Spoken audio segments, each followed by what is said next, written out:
सोचिए, अगर एक बेहतर जिंदगी की चाबी कहीं बाहर नहीं बल्कि अपनी एनर्जी और हम खुद से कितना प्यार करते हैं इसी में छुपी हो। सुनने में ये बहुत सिंपल लगता है ना? लेकिन ये एक बहुत बड़ा बदलाव ला सकता है। आज हम वेक्स किंग की किताब गुड वाइब्स गुड लाइफ के मेन आइडियाज को समझेंगे, जो हमें सिखाती है कि कैसे सेल्फ लव और सही एनर्जी से एक बेहतर जिंदगी बनाई जा सकती है। चलिए, वेक्स किंग के इसी दमदार कोट से शुरुआत करते हैं। ये हमें याद दिलाता है कि हमारे अनुभव चाहे अच्छे हों या बुरे, वही हमें बनाते हैं जो हम आज हैं। ये एक बहुत ही पर्सनल सफ़र की शुरुआत है जिस पर हम साथ मिलकर चलेंगे। तो इस सफर में हम आगे क्या क्या देखने वाले हैं? हम एक आम सी लगने वाली मुश्किल से शुरू करेंगे, फिर एक ऐसे राज को जानेंगे जो सब कुछ बदल सकता है, कुछ प्रैक्टिकल तरीके सीखेंगे और आखिर में उस बुनियाद को समझेंगे जो इन सब को एक साथ जोड़कर रखती है। तो पहला हिस्सा, और की तलाश। ये एक ऐसी फीलिंग है जो हम सब ने कभी ना कभी महसूस की है, और इसकी शुरुआत होती है खुद राइटर की अपनी कहानी से। इस संघर्ष को सच में समझने के लिए एक पल के लिए सोचकर देखिए। एक बच्चे के तौर पर घर आने पर सीढ़ियों और दीवारों पर खून दिखे तो कैसा लगेगा? वेक्स किंग ने अपने बचपन में कुछ ऐसी ही अस्थिरता झेली थी, जो हमें संघर्ष की उस भावना से सीधे तौर पर जोड़ती है। और यही कहानी में एक मोड़ आता है। ये मुश्किल भरे अनुभव उन्हें तोड़ने की वजह नहीं बने, बल्कि ये एक चिंगारी बन गए। इन अनुभवों ने किंग को पॉजिटिव बदलाव लाने के प्रैक्टिकल तरीके खोजने के लिए मजबूर किया, और इसी खोज का नतीजा है ये किताब। अब आते हैं उस राज पर जो इस किताब को इतना पावरफुल बनाता है। ये उस आइडिया से आगे जाने के बारे में है जिसे हम सब जानते हैं, पॉजिटिव थिंकिंग, और एक ज्यादा गहरे सच को समझने के बारे में है। हम में से कई लोगों ने लॉ ऑफ अट्रैक्शन के बारे में सुना है। किंग ने भी इसका इस्तेमाल किया, और शुरू में तो लगा कि हाँ, ये काम करता है।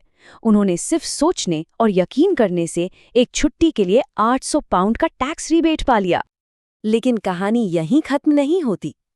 यूनिवर्सिटी के आखिरी साल में किंग को एक ग्रुप प्रोजेक्ट में बहुत बड़ी नाकामी मिली।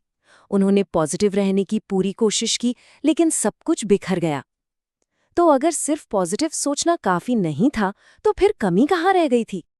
और ये है वो मिसिंग पीस, वो missing link, the law of vibration. ये वो आहा मोमेंट है। बात सिर्फ हमारे विचारों की नहीं है, बात हमारी गहरी भावनाओं और हमारी एनर्जी की है। क्योंकि यूनिवर्स हमारे विचारों को नहीं, हमारी एनर्जी को सुनता है। ये स्लाइड इस फर्क को बहुत अच्छे से दिखाती है। लॉ ऑफ अट्रैक्शन विचारों पर फोकस करता है, लेकिन हर वक्त पॉजिटिव बने रहना बहुत मुश्किल हो सकता है। वहीं लॉ ऑफ वाइब्रेशन भावनाओं पर फोकस करता है, और यही चाबी है। हमारी असली भावनाएं ही वो सिग्नल हैं जो हम यूनिवर्स को भेज रहे हैं। इसे ऐसे समझिए, यूनिवर्स में हर चीज की एक फ्रीक्वेंसी होती है, बिल्कुल एक ट्यूनिंग फोक की तरह। जब एक फोक बजता है तो उसी फ्रीक्वेंसी वाला दूसरा फोक भी अपने आप वाइब्रेट करने लगता है। अपनी भावनाओं को बदलकर हम अपनी फ्रीक्वेंसी बदलते हैं और एक नई सच्चाई को अपनी ओर खींचना शुरू कर देते हैं। मतलब ये बिल्कुल एक रेडियो स्टेशन को ट्यून करने जैसा है। तो अब जब हम थ्योरी समझ गए हैं, तो इसे असल जिंदगी में कैसे इस्तेमाल करें?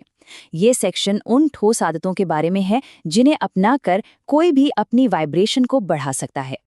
यहाँ 4 ऐसी जबरदस्त आदतें हैं जिन्हें फौरन अपनाना शुरू किया जा सकता है। ये सिर्फ अच्छे विचार नहीं है, ये अपनी एनर्जी को बदलने के लिए एक प्रैक्टिकल टूल किट है। चलिए, इनमें से कुछ पर जरा और गहराई से बात करते हैं, जैसे कि बॉडी लैंग्वेज की ताकत। जैसे कि बॉडी लैंग्वेज बदलने की आदत को ही ले लीजिए। ये fake it till you make it वाला क्लासिक केस है। मोहम्मद अली ने यही किया था, और साइंस भी इसे सपोर्ट करता है। रिसर्च बताती है कि सिर्फ 2 मिनट के लिए पावरफुल पोज में खड़े होने से हमारे कॉन्फिडेंस हार्मोन्स बढ़ सकते हैं। हमारा शरीर सचमुच हमारे दिमाग को यकीन दिला सकता है। ये बहुत जरूरी है। एनर्जी फैलती है। अगर हम लगातार नेगेटिव, शिकायत करने वाले लोगों के बीच रहेंगे, तो उनकी एनर्जी हम पर असर डालेगी ही। अपनी एनर्जी को बचाने के लिए सीमाएं तय करना स्वार्थ नहीं है, ये सेल्फ केयर है। मन की शांति हमारी पहली प्राथमिकता होनी चाहिए। और जहां तक ग्रैटिट्यूड यानी कृतज्ञता की बात है, ये सिर्फ शब्द नहीं है। किताब में विल नाम के एक क्लाइंट की कहानी है जिसे अपनी कार की कोई कद्र नहीं थी, जब तक कि उसने उसके बिना जिंदगी की कल्पना नहीं की। उस गहरे एहसास ने, ये सोचते हुए कि उसके बच्चे असुरक्षित तरीके से पैदल घर जा रहे हैं, उसके ग्रैटिट्यूड को दिमाग से निकालकर दिल तक पहुंचा दिया। ये सोचने पर मजबूर करता है कि हम अपनी जिंदगी में किन चीज़ों को फॉर ग्रांटेड ले रहे हैं। अब हम आते हैं इन सारे आइडियाज़ के दिल पर, वो बुनियाद जिस पर एक हाई वाइब्रेशन वाली जिंदगी टिकी होती है।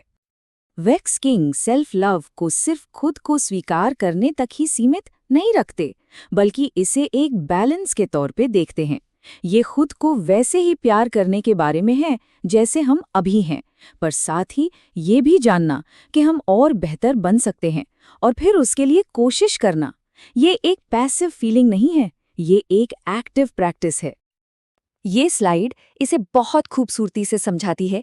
एक तरफ है एक्सेप्टेंस यानी स्वीकृति, एक माइंडसेट जो मन की शांति लाता है, और दूसरी तरफ है ग्रोथ यानी विकास, एक एक्शन जो हमें ताकत देता है।